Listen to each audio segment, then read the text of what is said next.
अस्सलाम वालेकुम स्टूडेंट्स। आज हमारा पेज है 126। इस पे हमने जो टॉपिक रीड करना है वो है manufacturing of sodium hydroxide from brine. यानी हमने सोडियम हाइड्रोक्साइड को बनाना है ब्राइन से। अब सबसे पहले तो बात ये होती है कि ब्राइन क्या चीज़ है।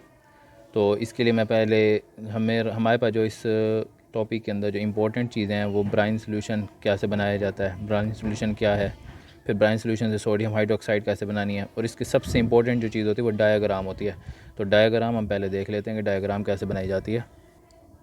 जी, यहाँ पे मैंने ना एक डायग्राम बनाई है क्योंकि ये एक इलेक्ट्रोलिटिक सेल है और आप पहले भी पढ़ चुके हैं इलेक्ट्रोलिटिक सेल क्या होता है, जिसके अंदर हमें इलेक्ट्रिसिटी देनी होती है और हमें कोई केमिकल रिएक्शन करवाना होता है इलेक्ट्रिसिटी देकर।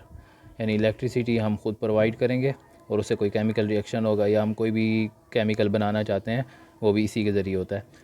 तो सबसे पहले इस स्ट्रक्चर को समझ लेते हैं। ये देखें, ये हमारे पास एक होता है एक स्टील टैंक, ये जो बाहर वाला टैंक है ये स्टील टैंक होता है। अंदर हमने लिख रखा होता है बीकर।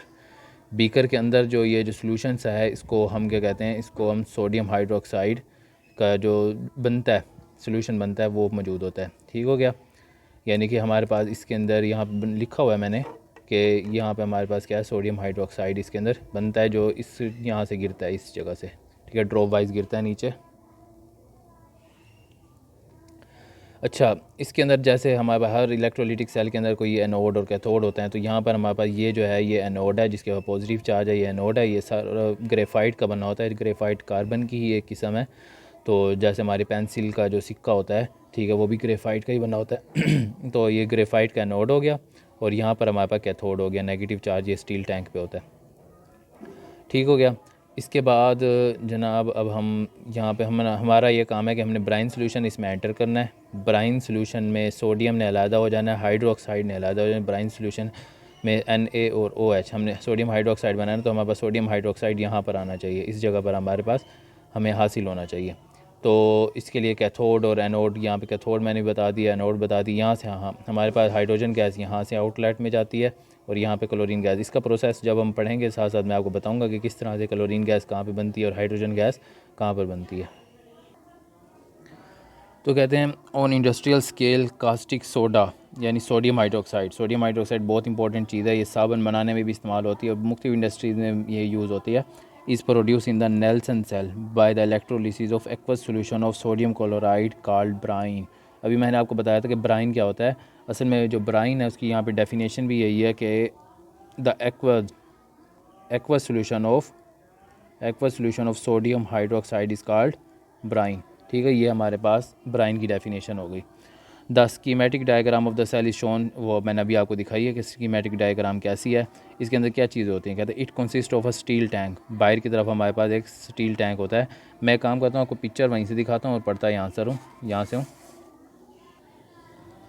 तो अब वहाँ बुक से देखते जाएं कि अभी कहते हैं the schematic diagram of the Nelson cell in the shown in the picture, it consist of a steel tank in which graphite anode is suspended in the centre.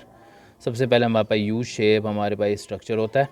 ठीक है, इसके बिल्कुल सेंटर के अंदर हमारे पास यहाँ पर एनोड मौजूद होता है। यहाँ पर बिल्कुल सेंटर में एनोड मौजूद।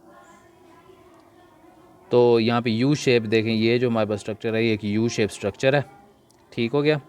तो इसके अंदर क्या है, U shape perforated iron cathode, और यही जो हमारे पास है इसके अंदर हमारे पास परफोरेटेड आयरन कैथोड है। यही जो हमारे पास परफोरेटेड का मतलब होता है सुराखदार, यानी इसमें सुराख होते हैं ताकि यहीं से सोडियम हाइड्रोक्साइड ड्रॉप वाइज नीचे उन सुराखों से नीचे गिरती है। इसके अलावा हमारे पास एनोड जो होता है मैंने पहले बताया ग्रेफाइट का बना होता है। ये एनोड है जो जिस पे पॉजिटिव चार्ज है, ये ग्रेफाइट का बना होता है।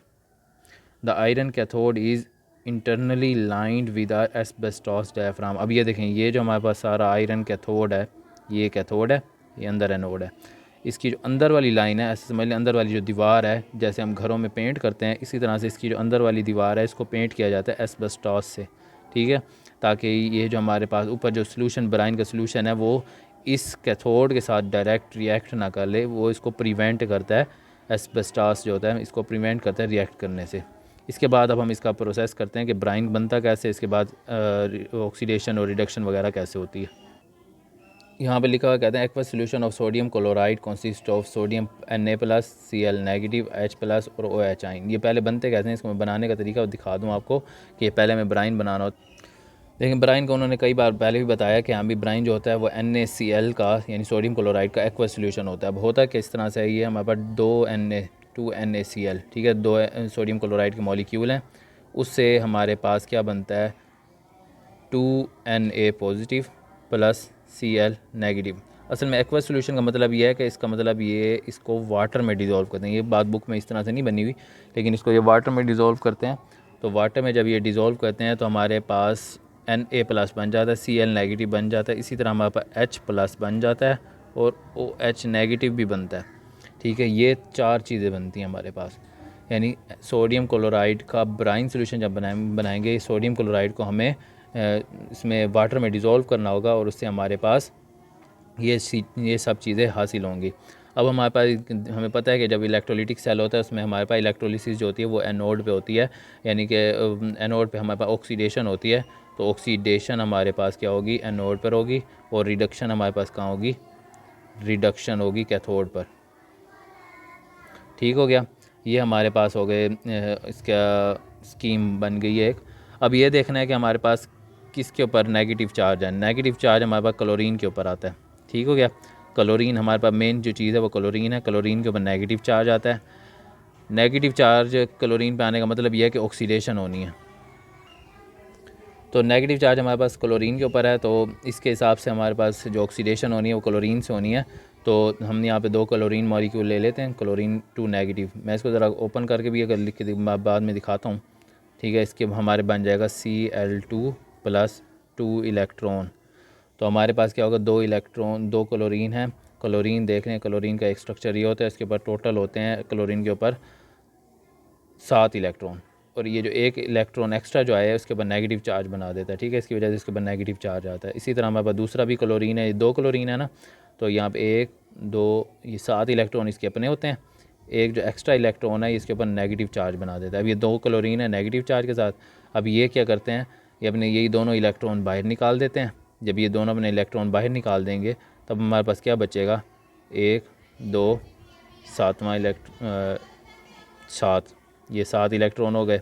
इसी तरह हमारे पास दूसरा हिस्से में आएगा 2 2 4 2 6 और ये 7। यानी पहले हमारे पास एक एक्स्ट्रा इलेक्ट्रॉन था जो कि हमारे पास नेगेटिव चार्ज बना रहा था। अब हमारे पास जो है वो 2 इलेक्ट्रॉन उसने तो बाहर निकाल दिए हैं। अब हमारे पास वो इलेक्ट्रॉन नहीं बचा। ये जो हमारे पास ये अब रह गए, ये आपस में जुड़ जाएंगे और इस तरह से हमारे पास Cl2 बन जाएगा। तो ये हमारे पास इसका मेथड है। तो इसी तरह हमारे पास रिडक्शन क्या होती है, रिडक्शन में हमने पॉजिटिव चार्ज लेके जाना होता है। पॉजिटिव चार्ज एक तो सोडियम पर है और दूसरा हमारे पास हाइड्रोजन पर है। तो हम सोडियम को पहले देखते हैं कि हमारे पास सोडियम का क्या होता है, 2Na पॉजिटिव। एक काम करते हैं, पहले हाइड्रोजन का देखते हैं, हाइड्रोजन का क्या बनता है। हाइड्रोजन का हमारे पास है 2H प्लस, 2 मॉलिक्यूल हाइड्रोजन के लेंगे। यही वाले 2 इलेक्ट्रॉन जो हैं वो 2 इलेक्ट्रॉन हमारा हाइड्रोजन ले लेगा और हाइड्रोजन लेकर यहाँ पे हाइड्रोजन गैस बन जाएगी। और ये अभी देख लें वहाँ ज़रा पिक्चर को, ज़रा पिक्चर में लिखा हुआ था एक जगह पे क्लोरीन गैस इमिट होती है और दूसरी जगह पे हाइड्रोजन गैस, और ये वही क्लोरीन और ये वही हाइड्रोजन गैस हैं, वही क्लोरीन गैस और वही हाइड्रोजन गैस हैं जो कि यहाँ पे इमिट हो रही हैं। बाकी रह गया हमारे पास, देखें अब हमारे पास हाइड्रोजन का काम भी हो गया और क्लोरीन का काम भी हो गया। बाकी रह गया सोडियम और OH। और हमने बनाना क्या, ज़रा इसको चेक करें, NaOH सोडियम हाइड्रोक्साइड। इसका मतलब हमने किसी तरह से इन दोनों को आपस में मिलाना है, इन दोनों को जोड़ना है। तो इसके लिए इसीलिए मैंने जो नेगेटिव चार्ज वाला हिस्सा है उसके अंदर मैंने क्लोरीन लिया था, OH वाला हिस्सा नहीं लिया था, क्योंकि हमारा मकसद यही है कि हमने सोडियम और हाइड्रोक्साइड को आपस में जोड़ना है। तो यहाँ पे हमारे पास क्या है, 2Na पॉजिटिव और यहाँ पे हमारे पास साथ 2OH आ जाएगा, 2OH नेगेटिव, ठीक है। ये आपस में जुड़ेंगे और हमारे पास क्या बन जाएगा, 2NaOH। अब ओवरऑल प्रोसेस क्या असल में हमने किया क्या है, हमने लिए हैं 2NaCl, 2 मॉलिक्यूल सोडियम क्लोराइड के लिए हैं, उसके अंदर 2H2O, उसमें 2 मोल वाटर डाला है, उसमें हमारे पास हाइड्रोजन गैस भी इवॉल्व हो गई है, क्लोरीन गैस भी इवॉल्व हो गई है। बाकी हमारे पास बचा था 2NaOH, ये आपस में जुड़ गए हैं। ये बिल्कुल वैसा ही रिएक्शन है जो मैंने यहाँ ऊपर लिखा था। ब्राइन सोल्यूशन बनाने के लिए हमें क्या करना होता है, सोडियम क्लोराइड में वाटर डालना होता है, लेकिन ये प्रोसेस सारा करने के बाद हमारे पास सोडियम हाइड्रोक्साइड मैन्युफैक्चर होता है। अब इसकी हम वर्किंग पढ़ लेते हैं। वर्किंग में क्या लिखा हुआ जी, वर्किंग में लिखा हुआ कहते हैं aqueous solution of sodium hydroxide, sodium chloride consist of NaCl H+OH। जैसे मैंने अभी बताया था वहाँ पे अपनी पेज पे बनाया भी है। तो हमारे पास ये चारों चीज़ें होती हैं। These ion move toward their respective electrode and redox reaction take place at these electrode. When the electrolysis take place, electrolysis जब स्टार्ट हो जाती है, जब हम इलेक्ट्रिसिटी देना स्टार्ट करते हैं तो क्लोरीन कहाँ जाता है, chlorine are discharge at anode, chlorine सीधा एनोड पे जाता है, क्लोरीन सीधा जाता है एनोड के ऊपर और वहाँ पे जाके क्लोरीन गैस बन जाती है और वहाँ से ऊपर डोम की तरफ से यानी गुंबद टाइप जो जगह बनी हुई है वहाँ से हमारे पास क्लोरीन गैस निकल जाती है। इसके बाद हमारे पास हाइड्रोजन है, hydrogen are discharge at the cathode, hydrogen जो होगी वो कैथोड पर जाएगी, कैथोड की जगह पे जाएगी, वहाँ पे हाइड्रोजन गैस बन जाएगी और वो भी चली जाएगी। बाकी रह जाएगा सोडियम और OH आयन, यानी सिर्फ दो चीज़ें रह जाएंगी, सोडियम और OH आयन। तो उनके लिए क्या होगा, द सोडियम हाइड्रोक्साइड स्लोली